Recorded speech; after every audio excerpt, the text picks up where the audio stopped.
తుంగభద్రలో మన నీటి వాటాకు తూట్లు పొడిచే పనికి సీఎం రేవంత్ రెడ్డి మద్దతు తెలుపుతున్నారని తెలంగాణ రక్షణ సేన అధ్యక్షురాలు కవిత ఆరోపించారు. ఆర్డీఎస్ చుట్టూ కర్ణాటక చేపట్టే ప్రాజెక్టులతో మనం నీటి హక్కును కోల్పోతామని ఆందోళన వ్యక్తం చేశారు. మన హక్కులను కాపాడాల్సిన ముఖ్యమంత్రి కర్ణాటక దోపిడీకి వంత పాడుతున్నారని విమర్శించారు. ఆర్డీఎస్ మీద నిర్మించి ప్రాజెక్టుల ప్రారంభోత్సవానికి ముఖ్యమంత్రి వెళ్లవద్దని కవిత అన్నారు. సెంట్రల్ వాటర్ కమిషన్ వద్దకు అఖిల పక్షాన్ని తీసుకెళ్లి పోరాటం చేయాలని డిమాండ్ చేశారు. కర్ణాటక ప్రాజెక్టులతో ఉమ్మడి మహబూబ్ నగర్, రంగారెడ్డి, నల్గొండ, ఖమ్మం జిల్లాలకు అన్యాయం జరుగుతుందన్నారు. ఆర్డీఎస్ ప్రాజెక్టు ఉమ్మడి మహబూబ్ నగర్కు ఉపయోగపడే ప్రాజెక్టు అని తెలిపారు.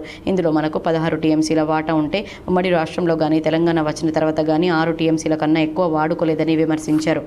జై తెలంగాణ. తెలంగాణ ప్రజలందరికీ కూడా ఉద్యమాభివందనాలు. తెలంగాణ రాష్ట్రం వచ్చి 12 సంవత్సరాలైనా తుంగభద్ర నదిలో కానీ కృష్ణా నదిలో కానీ ఇప్పటి వరకు కూడా మనం సంపూర్ణంగా మన నీటిని వాడుకోలేకపోతా ఉన్నాం.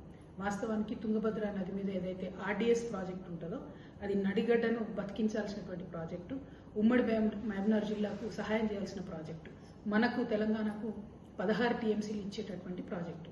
కానీ ఆ 16 టీఎంసీలలో ఈ 12 ఏళ్ళు కానీ అంతకుముందు చరిత్రలో ఎప్పుడు చూసుకున్నా కానీ తెలంగాణ రాష్ట్రంలో నడిగడ్డ ప్రాంతంలో కేవలం 6 టీఎంసీలు వాడుకున్నాం మనం. అంతకన్నా ఎప్పుడు కూడా ఒక్క ఇంచు కూడా మనం వాటర్ ఎక్కువ వాడుకోలేదు, ఒక చుక్క కూడా వాటర్ ఎక్కువ వాడుకోలేదు.